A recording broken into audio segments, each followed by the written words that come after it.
Բարև ձեզ, Ստեփան Գրիգորյան YouTube-յան ալիքի մասնակիցներ։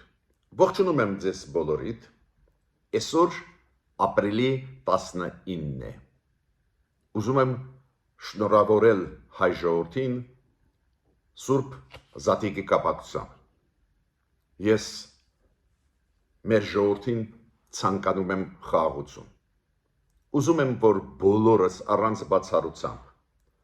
ապրող Հայաստանում, ապրող տարբեր երկրներում իրոք ապրեք խաղաղ մթնոլորտում։ Մեր ժողովուրդը ունի մեծ լումա մարդկության զարգացման ճանապարհին, մեծ լումա, նաև մեծ լումա քրիստոնեության զարգացման ժամանակահատվածում։ Դուք գիտեք, որ հենց առաջինը Հայաստանը ընդունեց որպես պետություն քրիստոնեությունը պաշտոնական մակարդակով։ Այս փաստերը իրոք խոսում են նրա մասին, որ հին ազգ ենք, քաղաքակրթություն տված ազգ են աշխարհին, ու ես բոլորիս ցանկանում եմ խաղաղություն։ Այսօր մենք շարունակենք մեր հանդիպումները, մեր քննարկումները, որոնք անչափ կարևոր են ամբողջ հայության համար եւ բոլոր առանց բացառությամբ Հայաստանի Հանրապետության քաղաքացիների համար։ Ալեկոծվող աշխարհը անընդհատ մենք տեսնում ենք փոփոխություններ, անընդհատ մենք տեսնում ենք փորձեր առանձին պետությունների նսեմացնել մեր ժառանգությունը, ոչնչացնել մեր ժառանգությունը, գողանալ մեր ժառանգությունը, տարբեր բաներ մենք տեսնում ենք։ Ու մենք պետք է սովորենք աշխատել, դիմադրել, ստեղծագործել։ Այսօր մի քանի հարցերից մենք կխոսենք, նաև այցելության մասին Հայաստան Ֆրանսիայի պատգամավորներին, ավելի ճիշտ Ֆրանսիայից ընտրված Եվրոպարլամենտի պատգամավորներին, շատ ուշագրավ ելույթներ իրանք ունեցան, շատ ուշագրավ հանդիպումներ նաև Արցախի ղեկավարների հետ ունեցան։ Կխոսենք անչափ կարևոր բանաձևի, որը ընդունվեց ՄԱԿ-ի գլխավոր ասամբլեայում, որտեղ որ Հայաստանը իմ կարծիքով շատ ճիշտ, շատ գրագետ կողմնորոշվեց ու կողմ քվեարկեց, որտեղ որ Ռուսաստանը անվանվում է ագրեսոր Ուկրաինայի դեմ պատերազմում։ Կխոսենք Ադրբեջանի քայլերից, վերջի ժամանակներս մի շարք քայլեր Ադրբեջանն արեց միջազգային հարթակներում մեր դեմ ուղղված, դրա մասին կխոսենք։ Ուրեմն ունենք քննարկելու հարցեր։ Միշտ ես իմ ելույթը սկսում եմ նաև հաջող քայլերից, հաջողություններից, նաև այդ թվում սպորտից։ Դուք գիտեք, մեր մարզիկները բավական մեծ հաջողությունների են հասնում Քաթարում, որտեղ որ անց է կացվում աշխարհի գավաթը։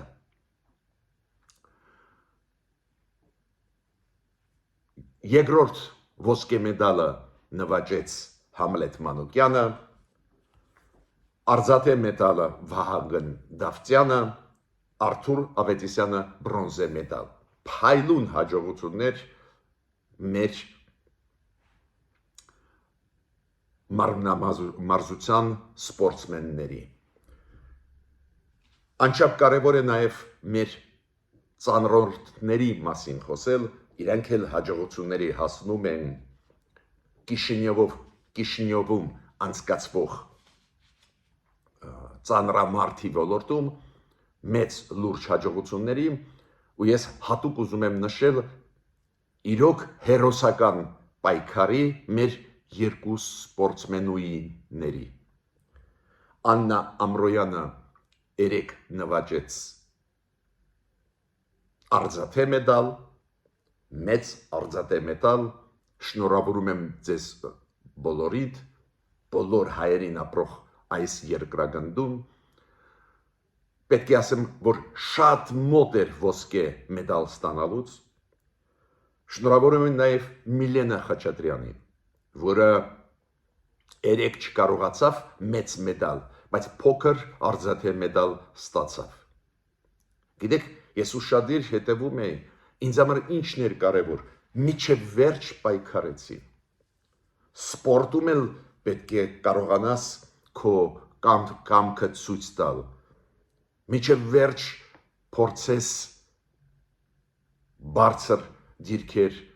նվաճել։ Ու իրանք ֆանտաստիկ պայքար տարան ու իրանք մրցակիցներն էլ շատ ուժեղ էին։ Ու ես ցանկանում եմ, որ նաև մեր դիվանագետները,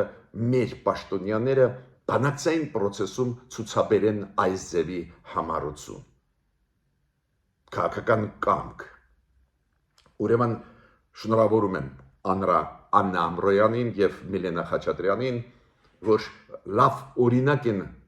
ցույց տալիս մեզ, որ չպետք է հուսահատվես, պետք է մինչև վերջ աշխատես, պայքարես, մրցես։ Շատ լավ լուր է, որ մեր բանակը կամաց անցնում է ՆԱՏՕ-ի ստանդարտների։ Բավական լուրջ աշխատանք է հիմա գնում։ Ողջունում եմ։ Մենք ծանր հետևանքներ մեզ համար եղան 2020 թվականի Ադրբեջանի ագրեսիայի ժամանակ հենց նաև այն պատճառով, որ մեր բանակը բարեփոխված չէր։ Պաշտպանելու հայրենիքը կարևորագույն ֆունկցիան է ցանկացած երկրի բանակի։ Ու մենք չկարողացանք դա էֆեկտիվ անել նաև այն պատճառով, որ նախկինները ընտրեցին հետամնաց ռուսաստանյան բանակի ավանդույթները, պահպանեցին, ուժ չգտան սկսել բարեփոխումները բանակի ոլորտում, քանի որ ժամանակակից բանակները այլ սկզբունքներով են կառուցվում։ Ու հիմա այդ աշխատանքը գնում է շատ կոնկրետ ու կարևոր աշխատանք։ Այսօր Հռոմում կանցկացվի երկրորդ փուլը բանակցությունների Միացյալ Նահանգներ Իրան։ Միանշանակ ես դա ներկայացնում եմ որպես դրական լուր, քանի որ շատ ու շատ ավելի կարևոր է որ բանակցեն իրանցիք ամերիկացիների հետ, այլ ոչ թե լարվածությունը աճի։ Դա շանս է տալիս, որ ինչ որ հարցեր կլուծվեն ու կբացառվի հարվածը Միացյալ Նահանգների Իսրայելի հետ միասին Իրանի դեմ։ Այդ հնարավոր պոտենցիալ վտանգները նաև մեզ համար են վտանգ։ Օրինակ, ես կասկած չունեմ, որ Ադրբեջանը կօգտվի այս անորոշ պահերից։ Դրա վկայությունն է, որ Ադրբեջանը պատրաստվում է օգտվել խառնաշփոթ իրավիճակներից մեր դեմ ուղղված այն հայտարարությունը, որը արեց այսօր Ադրբեջանի պաշտպանության նախարարությունը։ Դուք գիտեք, Ադրբեջանի պաշտպանության նախարարությունը այսօր հերթական անգամ սուտ տարածեց, որ իբր մենք 3 ապրիլի 18-ին երեկոյան 8:30 զինադատարը խախտել ենք Սյունիքի այդ հատվածներում հայ-ադրբեջանական սահմանում։ Սուտ է դա։ Մեր պաշտպանության նախարարությունը հերքեց այդ ստերը, բայց ձեզ ուզում եմ ասել, որ այդ ստերը պատահական չեն տարածվում։ Ադրբեջանը հող է նախապատրաստում ինչ որ գործողություն մեր դեմ ծավալել, չի համարձակվում, քանի որ աշխարհը բավական ուշադիր է Հարավային Կովկասի զարգացումների նկատմամբ, կան դիտորդներ Եվրոմիության սահմաններում հայ-ադրբեջանական։ Իդեպ ասեմ ձեզ, 3 դիտորդական առաքելությունը գրառում արեց իր էջում, եվրոպական դիտորդական առաքելությունը, որ շնորհավորում է հայ ժողովրդի սուրբ զատիկի կապակցությամբ։ Պարզ է Ադրբեջանը չի կարող ազատ գործել, մի կողմից կան եվրոպական դիտորդները, մյուս կողմից հայ-իրանական սահմանին շատ ուշադիր է Իրանը, ու ման են գալիս խառնաշփոթ իրավիճակում քայլ անելու։ Դա է պատճառը, որ անընդհատ տաք են պահում լարվածությունը, որ իբր մենք կրակում ենք, մեղադրում են մեզ, իբր շատ լարված է վիճակը հայ-ադրբեջանական սահմանում, որ եթե ինչ որ քայլեր արվեն Իրանի դեմ, իրանք մտնեն խաղի մեջ ու փորձեն մեզանից օտարել ճանապարհներ Հայաստանի հարավում։ Մի քանի խոսք ուզում եմ ասել Գյումրու հետ կապված, դու գիտեք Վարդան Ղուկասյանը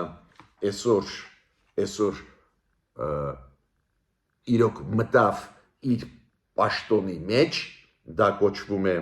երթնակալություն, այսօր ինագուրացիան իր անցկացվեց, ինքը հիմա մտավ այդ պաշտոնի մեջ քաղաքապետի Գյումրու, ինքը շատ է խոսել, սիրում է խոսել, հիմա էլ խոսեց, ասեց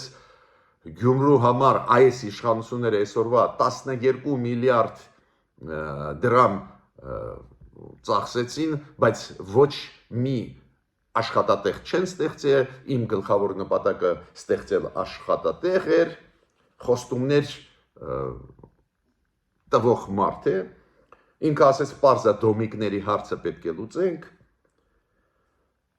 ինքը հրավիրեց, պարզվեց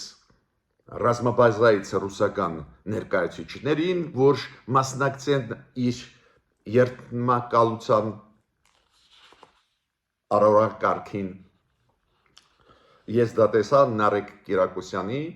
լրագրող Նարեկ Կիրակոսյանի էջում, ինքը նորից խոսեց այդ միութենական պետության մասին ու ասեց, որ մտնելը միութենական պետության մեջ դա չի նշանակում, որ մենք կորցնենք անկախությունը, ինքը հասկացավ իր նախորդ ասացները կարող են առիթ դառնալ քրեական գործ հարուցելու իր դեմ։ Ինքը փաստորեն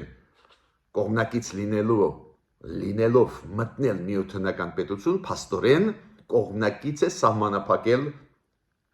մեր սուվերենությունը Հայաստանի։ Դա քրեականով դատվում է։ Այնտեղ նյուանսներ կան, հիմա նյուանսների մեջ չեմ ուզում մտնել, այնտեղ բռնի կոչեր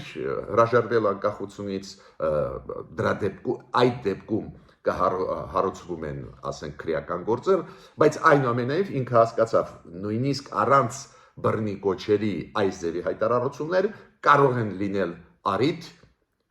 իր դեմ, որ հարուցվի գործ։ Ու հիմա ասում է, չէ, դա չի բերի սուվերենության պակասի, ուրեմն իմ խորհուրդը Վարդան Ղուկասյանին, այն հարցերից, որ դուք պրոֆեսիոնալ չեք հասկանում, նաև միջազգային հարաբերությունները, նաև ինչ է դաշինքներ, ինչ է ՆԱՏՕ-ն, ինչ է ՀԱԲ եւ այլ, եթե դուք տարբերությունը չեք հասկանում, ինչ է միութենական պետություն, ինչ է պայմանագրեր միջազգային, ուրեմն ավելի լավ է չխոսակ, էլի։ Ու մյուսը, դուք գիտեք, որ ընտրված պաշտոնի ուժի մեջ մտած քաղաքապետին 1 տարի ոչ ոք իրավունք չունի անվստահություն հայտնել, այդ հայտնի impeachment ասածը, անվստահություն քվեարկությունով անցկացնել, 1 տարի միշտ տրվում է, որ պաշտոնյան կարողանա իրեն դրսևորել։ Բայց պետք է ձեզ ասեմ, որ եթե այս ձևի շարունակվի ու Վարդան Ղուկասյանը հերթական նիստերի կհրավիրի ռազմաբազայից մարդկանց, ռուսական ռազմաբազայից, ես կարծում եմ պետք է ձև գտնել օտարել իրեն այս պաշտոնից։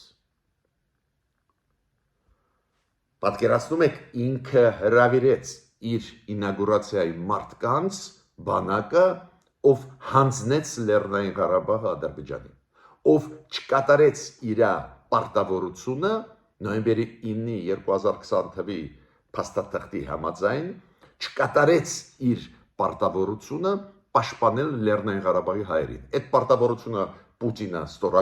ստորագրեց, վերցրեց, խաղաղապահներ ուղարկեց ու այդ խաղաղապահները հանձնեցին Լեռնային Ղարաբաղը Ադրբեջանին։ Ու այս զինվորներին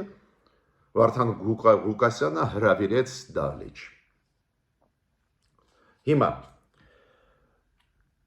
ես պետք է ասեմ, որ կան տեղաշարժեր process-ներ ռուս-ուկրաինական դաշտում։ Դուք գիտեք, որ Թրամփը ուղարկեց Ռուբիոին եւ Ուիտկոֆին այդ երկու դեմքերին գլխավոր, ովքեր զբաղվում են նաև Ուկրաինայի հարցով, պարզը Մարկո Ռուբիոն ինքը պետքարտուղարն է, բոլոր հարցերով արտաքին քաղաքականության զբաղվում է, բայց նաև այդ թվում Ուկրաինայի հարցով եւ բանագնացը Ուիտկոֆը։ Իրենք գնացին, հանդիպեցին Մակրոնի հետ։ Շատ ուշագրավ էր այդ հանդիպումից հետո, որ նախագահ Մակրոնը ասաց, որ Եվրոպան էլ միանում է Տրամփի քաղաքականության։ Ուրեմն ինչ որ նոր նյուանսներ կան, որ Եվրոպան չի անում հիմա դիտողություններ Տրամփին, համաձայն է Տրամփի հետ։ Ես ենթադրում եմ, որ դա ինչի հետ է կապված։ Տրամփը մի քանի անգամ այս վերջի օրերին զգուշացրեց, որ սպասում է Ռուսաստանին, եթե շարունակվեն այդ Ռուսաստանի ռմբակոծությունները Ուկրաինայի քաղաքների դեմ ուղված, բնակչության դեմ ուղված, Միացյալ Նահանգները կտրուկ քայլերի կանցնեն։ Իդեպ ասեմ ձեզ, ես միշտ ասում եմ, շատ վտանգավոր է բանակցությունների մեջ մտնել Ռուսաստանի հետ, քանի որ դրանից հետո Ռուսաստանը շոշափելով թույլ կողմերը, ում հետ բանակցում է, հետո հարվածներ է հասցնում։ Օրինակ, այս հարվածները վերջի Խարկովի դեմ ուղված, Խարկովի բնակելի շենքերի դեմ ուղված հրթիռներով բալիստիկ, դա եղել է անմիջապես հետո Լավրով Ռուբիո հեռախոսազրույցից հետո։ Իրանք շոշափում են թույլ կողմերը, հասկանում են, որ դեր Ամերիկան պատրաստ չի ուժեղացնել սանկցիաները, դեր պատրաստ չի սանկցիոն քաղաքականությունը ուժեղագույնս կիրառել Ռուսաստանի դեմ ու հարվածեցին Ուկրաինային։ Խաբեցին, գցեցին Տրամփի ռեյտինգը։ Շատ լավ լուր էր, որ Ուկրաինան ստորագրեց մեմորանդում Միացյալ Նահանգների հետ։ Կարևորագույն մեմորանդում, դուք գիտեք, դրա մասին շատ է խոսել Թրամփը, պահանջել է Ուկրաինայից, բայց դանդաղ էր գնում բանակցային process-ը օգտակար ռեսուրսների հետ կապված։ Նաև այդ հազվագյուտ մետաղների հետ կապված։ Ուկրաինան ունի դա, ընդերքը հարուստ է, ու հիմա Միացյալ Նահանգներից ստորագրեցին։ Այնտեղ Միացյալ Նահանգները ինչ որ պահանջներ էին դնում, ուկրաինացիք հետևողական բանակցելով այդ վտանգները հանեցին։ Ու հիմա ստորագրեցին կարևորագույն մեմորանդում։ Մոտ օրերս կստորագրվի մեծ պայմանագիր, բայց մեմորանդումը դա որն է, որ կողմերը հայտարարեցին, որ ընդհանուր եկան այս ոլորտում, որ կարևորագույն տնտեսական ոլորտի համագործակցություն կգնա Ուկրաինա, Միացյալ Նահանգներ։ Դա էլ է բերելու նրան, որ Միացյալ Նահանգները ավելի ուշադիր կլինեն Ուկրաինայի նկատմամբ, քանի որ հիմա կունենան մեծ շահեր կապված տնտեսության հետ։ Հայաստանում գտնվում են երկու պատգամավորներ Ֆրանսիայից։ Պատգամավորներից մեկը իրանք Եվրոպարլամենտի պատգամավորն են, ընտրված Ֆրանսիայից։ Դες իրանք Ֆրանսիայի ազգային ժողովի պատգամավորներ չեն։ Այդ երկու պատգամավորը, որոնք գտնվում են Հայաստանում հիմա Ֆրանսիայից, այդ երկու պատգամավորներն է Եվրոպարլամենտի պատգամավորն են։ Շատ կարևոր մեզ համար բան է դա, ու Նիկոլա Բ. իր անուն ազգանունը այդպես է, ինքը տվեց Armenpress գործակալության ինտերվյու, որտեղ որ նշեց անչափ կարևոր մեսեջներ են դրանք։ Ինքը նշեց, որ Թուրքիայի ու Ադրբեջանի ամբիցիաները ուղղված հայ ժողովրդի դեմ նույնիսկ 1915 թվի ցեղասպանությունից հետո չեն փոխվել։ Ինքը զգուշացնում է մեզ, ինքը ասում է, մենք տեսնում ենք, որ Թուրքիայի Ադրբեջանի ամբիցիաները ճնշել Հայաստանը, ծանր վիճակի մեջ գցել, չեն փոխվել։ Ցեղասպանությունը եղել է 110 տարի առաջ, այնուամենայնիվ ոչ մի բան չի փոխվել։ Հայաստանը նորից կանգնած է այս սպառնալիքների առջև։ Ինքը ասեց, Եվրամիությունը եւ Ֆրանսիան Հայաստանի հետ են, հայ ժողովրդի հետ են, մենք հիմնված ենք ընդհանուր քաղաքակրթության վրա, դուք գիտեք հայկական քաղաքակրթությունը ու մեր ժողովուրդը ստեղծեց այդ քաղաքակրթությունը մի մասն է, անբաժանելի մասն է եվրոպական քաղաքակրթության։ Ինքը նշեց, որ հայ ժողովուրդը Հայաստանը առաջի պետությունն է, որը քրիստոնեությունը ճանաչեց որպես պետական կրոն։ Ինքը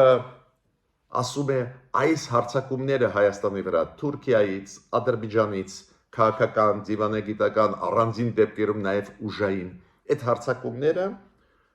կապված են նրա հետ, որ Թուրքիան եւ Ադրբեջանը ուզում են վերականգնեն Օսմանյան կայսրություն։ Նու պարզ է ինքը ասեց, որ Եվրոպան չպետք է թողնի միայնակ Հայաստանը, ինքը խոսեց նաև Արցախի օկուպացիայի մասին,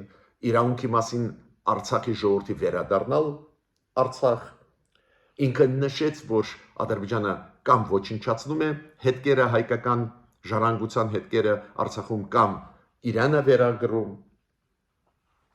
ու հատուկ նշեց, որ Հայաստանը ուզում է խաղաղություն, այլ ոչ թե Ադրբեջանը։ Ու ինքը Նիկոլա Բեն, Ֆրանսիայի Եվրոպարլամենտի անդամը Ֆրանսիայից, ասեց, որ Հայաստանը իր բանակցությունների ժամանակ խաղաղության պայմանագրի հետ կապված պետք է երկու կետերի համար պայքարել։ Առաջինը տարածքային ամբողջականությունը, որ հարգվի Հայաստանի սուվերենությունը, եւ երկրորդը, որ հայ ժողովրդի անվտանգությունը ապահովի այս փաստաթուղթը։ Ես ստեղ գիտեք հատուկ ուզում եմ դա նշել, ինչու առաջացավ ցանկություն Ֆրանսիայի Եվրոպարլամենտի падգամավորի մոտ այս առաջարկությունները անել։ Ուրեմն իրանք տեսնում են, որ բարդ է գնում process-ը բանակցային խաղաղության պայմանագրի հետ կապված, նախապայմաններ օրեցօր ավելացնում է Ադրբեջանը, դա ինչը ավտոմատ ինչ է նշանակում, որ այս կարևորագույն բաղադրիչները հարգելը սուվերենությունը Հայաստանի, հարգելը տարածքային ամբողջականությունը Հայաստանի, հարգելը հայ ժողովրդի անվտանգությունը, այդ հարցերը ջրվում են փաստաթղթի մեջ։ Կան այդ հարցերը, այդ էլ ես ուզում եմ ասել, բայց պարզ է այդ աղազանգը որտեղից է գալիս։ Իրանք մեզանից լավ գիտեն այդ տեքստը, խաղաղության պայմանագրի 17 կետանոց տեքստը։ Ուրեմն այն զիջումները, որը փորձում է կորզել Ադրբեջանը մեզանից, հետո կջրեն այդ գլխավոր կարևորագույն մեզ համար երկու կետերը։ Ու հիմա կբերեմ ինչ ասեց այս վերջի իր բրիֆինգի ժամանակ հայտնի Մարիա Զախարովան։ Մարիա Զախարովան երեք բրիֆինգի ժամանակ խոսեց արտգործնախարարությունում Ռուսաստանի, խոսեց նաև եվրոպացիների մասին։ Այնտեղ հարցեր կային, այդ խաղաղության պայմանագիր, Հայաստան, Ֆրանսիա, նաև հարցեր տվեցին, կներեք, խաղաղության պայմանագիր Հայաստան, Ադրբեջան, Եվրոպայի դիրքորոշումը, այս ձևի հարցեր տվեցին նաև այդ թվում Ադրբեջանից լրագրողները։ Ու ինքը նորից սկսեց վատաբանել Եվրոպայի դերը, հատուկ նշեց բացասական դերը Ֆրանսիայի, որ Ֆրանսիան միտումնավոր լարվածությունը ուզում է պահել տարածաշրջանում, Ֆրանսիան միտումնավոր ինքը դուրս եկավ Մինսկի խմբից ԵԱՀԿ-ի, հիմա դեմը որ փակվի Մինսկի խումբը ԵԱՀԿ-ի, ինչը սուտ է։ Դուք գիտեք, Ֆրանսիան եւ Միացյալ Նահանգները, երբ որ Ռուսաստանը սկսեց մեծ պատերազմ Ուկրաինայի դեմ, դադարեցրեցին համագործակցությունը բոլոր հարթակներում, նաև այդ թվում Մինսկի խմբի շրջանակներում։ Հիմա մանիպուլյացիա անելով, ինչ է ասում Զախարովան, այս Մինսկի խմբի աշխատանքը տապալեցին հենց ֆրանսիացիք ու ամերիկացիք։ Իրանք հրաժարվեցին մեզ հետ աշխատել։ Ու չի ասում, որ հրաժարվեցին իրենց հետ աշխատել այս ֆորմատում ինչ որ ժամանակ առաջ, հենց Ռուսաստանի ագրեսիայի պատճառով Ուկրաինայի ժողովրդի դեմ, երբ որ մեծ պատերազմ իրանք սկսեցին։ Նորից Մարիա Զախարովան քարեր շպրտեց եվրոպական դիտորդական միսիայի դեմ ուղղված։ Ինքը ասեց, այդ միսիան դա ագենտներ են, շպիոններ են, ու ինչ հետաքրքիր բան ասեց։ Ինքը ասում է, դարերից եկած հայ ռուսական բարեկամական հարաբերությունները ուզում է խաթարել Ֆրանսիան։ Ես ուզում եմ Մարիա Զախարովին ասել քո սիրած Պուտինն է խաթարել հայ-ռուսական հարաբերությունները, Հայաստան-Ռուսաստան հարաբերությունները։ Հենց Պուտինի քաղաքականության պրո-ադրբեջանական քաղաքականության արդյունքում հիմա իրոք բավական լարված են հարաբերությունները Ռուսաստանի ու Հայաստանի միջև։ Ուրեմն Պուտինի նկատմամբ մեր հասարակությունը շատ վատ է տրամադրված, շատ քննադատական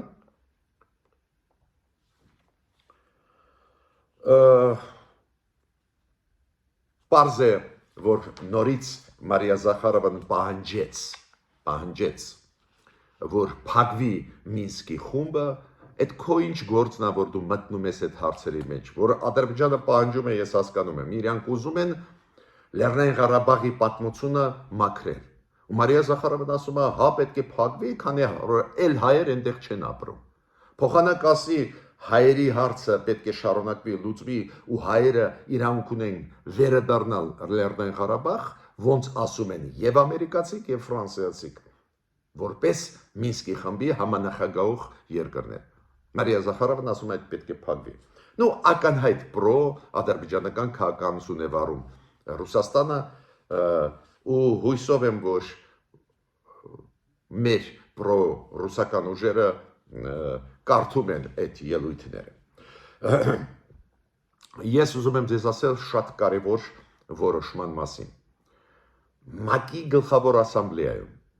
ընդունվեց բանաձև։ Բանաձևի անվանումը սա է. համագործակցությունը ՄԱԿ-ի եւ Եվրոմիության միջև։ Դուք գիտեք, դա պաշտոնական համագործակցություն է, ամեն օր կներեք, ամեն տարի ընդունվում են բանաձևեր այդ համագործակցության կոնտեքստում ՄԱԿ Եվրոխորհուրդ։ Այս անգամ բանաձևը ընդունվեց 105 կողմով, բավական մեծ թվով բանաձևը անցավ 105 կողմ։ Ու այդ բանաձևում նախաբանում հատուկ նշվում է այն փաստը, որ Ռուսաստանը ագրեսոր է։ Ռուսաստանը հարձակվել է Ուկրաինայի վրա ու գնահատական հստակ տրված է Ռուսաստանի ագրեսիան Ուկրաինայի դեմ։ Բացի դրանից տեքստում գրված էր նաև Ռուսաստանի ագրեսիայի մասին Վրաստանի դեմ։ Պարզա Ռուսաստանը քննադատեց այդ բանաձևը, մեզ ուզում են նսեմացնել, մեզ ուզում են դիսկրեդիտացիայի ենթարկել, բայց ես պետք է ասեմ, որ Ռուսաստանը իր քայլերով իրան վարկաբեկում է։ Ռուսաստանը, որը գցեց իր դաշնակցություն Սիրիային, գցեց իր դաշնակցություն Լեռնային Ղարաբաղին, գցեց իր դաշնակցին Հայաստանին, գցեց բարիբուն իմաստով, ծախեց ուրիշներին, պարզ է դիսկրեդիտացված է այդպես էլ։ Ուրեմն այս բանաձևը ֆիքսում է ռեալությունը, այլ ոչ թե փորձում է դիսկրեդիտացիա ենթարկել Ռուսաստանին։ Ֆիքսում է այն փաստը, որ Ռուսաստանը ագրեսոր է։ Ոստեղ ինչն է կարևոր 105 կողմեր, այդ կողմերի մեջ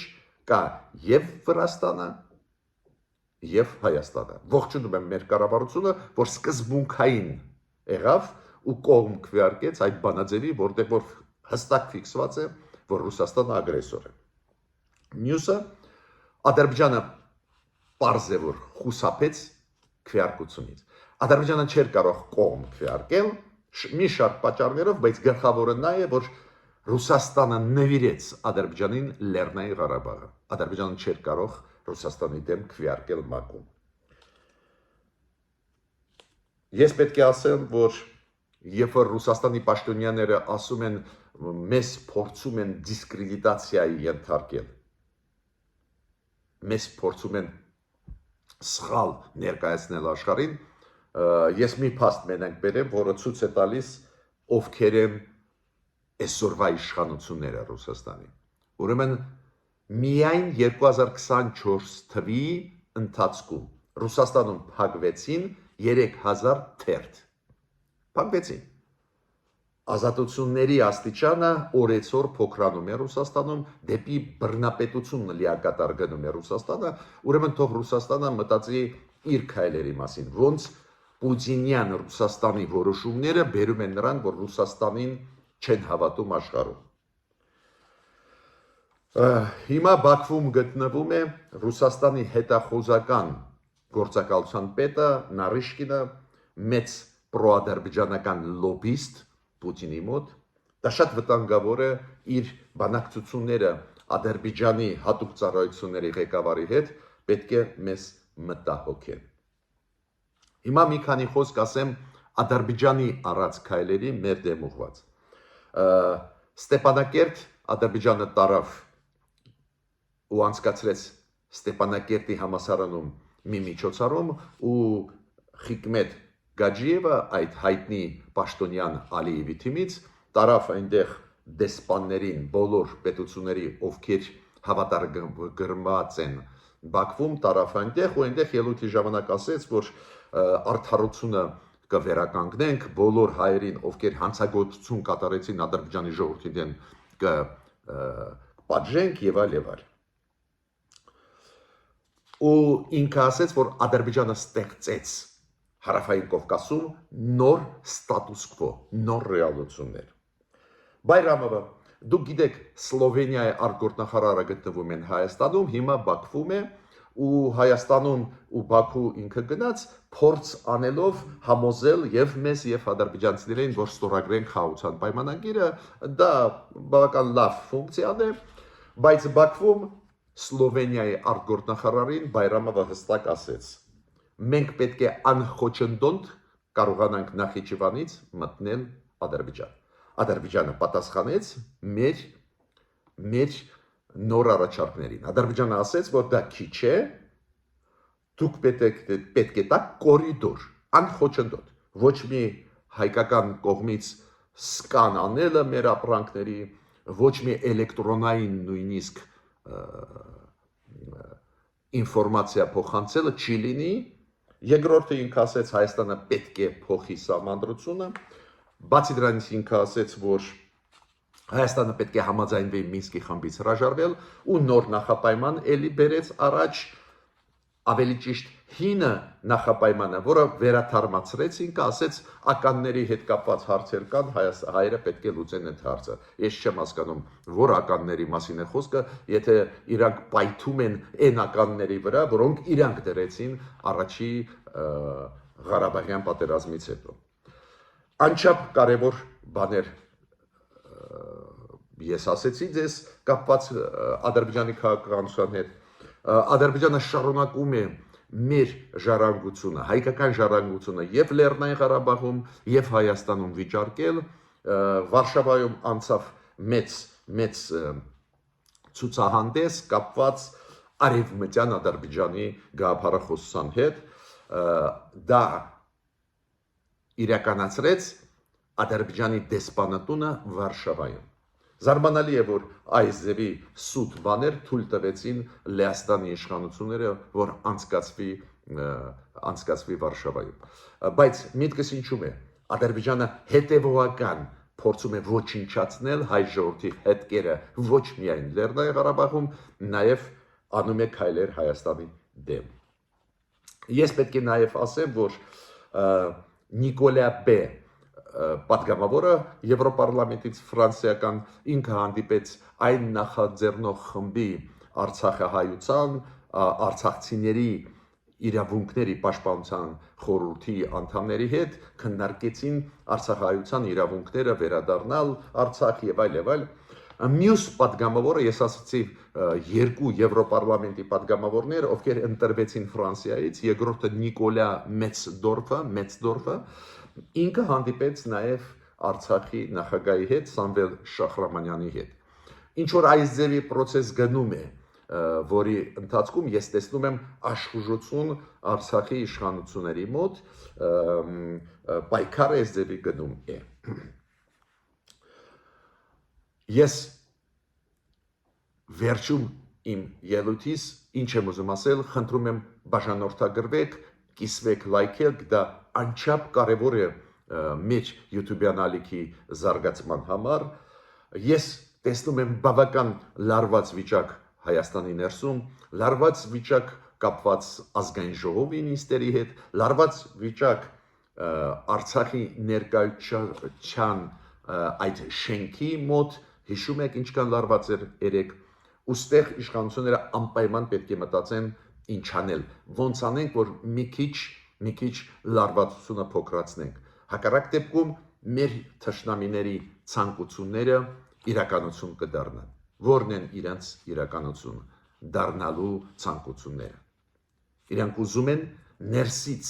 ներսից լարվածությունը մեծացնելով պայթացնել մեզ ներսից, որ գան ուժով մեզանից Հայաստանի հարավը օտարեն, ճանապարհները օտարեն։ Ավտոմատ հարավում ճանապարհները օտարելուց հետո Հայաստանը կկորցնի իր սահմանը Իրանի հետ, նոր ռեալություններ, ծանրագույն ռեալություններ կլինեն։ Ուրեմն այս նոր լարվածությունների օջախները իշխանությունը պետք է մտածի, ոնց մենք թույլատնենք այդ լարվածությունը։ Ես ավարտեցի ելույթը, մինչ նոր հանդիպումներ։